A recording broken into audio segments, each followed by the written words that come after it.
أحتاج لمن يمسك بيدي ويضمني ويقول كفاك حزنا فحزنك يتعبني. بعت الدمع واشتريت لهم الفرح ورقصت على مسرحهم ألما لكي أسعدهم، لكن لم أدرك أننا في زمن البدائل.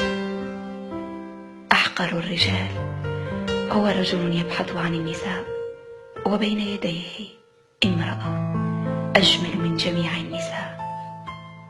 ليتني لم أخبر أحدا عنك لكي تبقى الخيبة بيني وبينك فقط.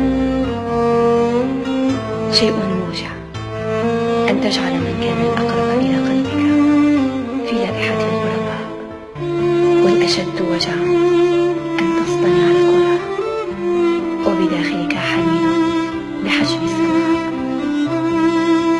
أقبح الأشخاص من يتعامل معك حسب مزاجه، فإن كان سعيدا عاملك برضا، وإن كان تعيسا عاملك بحماقة. نحن من يصنع غرور البعض لأننا نعطي قيمة لمن لا قيمة له.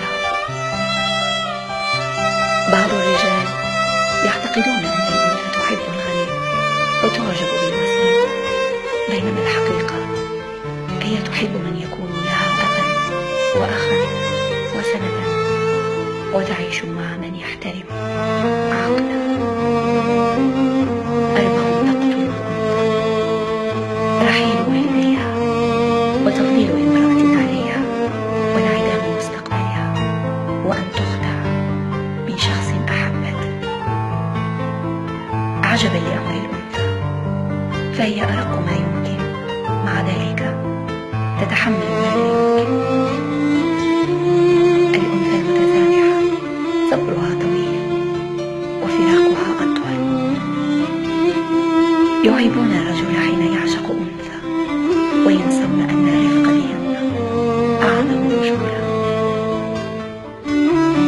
الأنثى من طبعها تقول كلاما سيئا لحظة الغضب وتفعل عكسه في لحظة الرضا.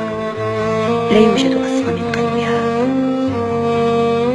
افهمي أيتها الأنثى أن الدمعة التي تبكينها أغلى من الإنسان التي تبكي عليه. عندما يتقابل الحب مع الإهانة تفضل الأنثى الابتعاد. يا من تعامل المرأة كأنها أمينة، فاعلم أنها تراك ملكا، كلها رجلا عظيما تقول لك 4 نساء. لا شيء أوسع من خيال امرأة في لحظة خيرة.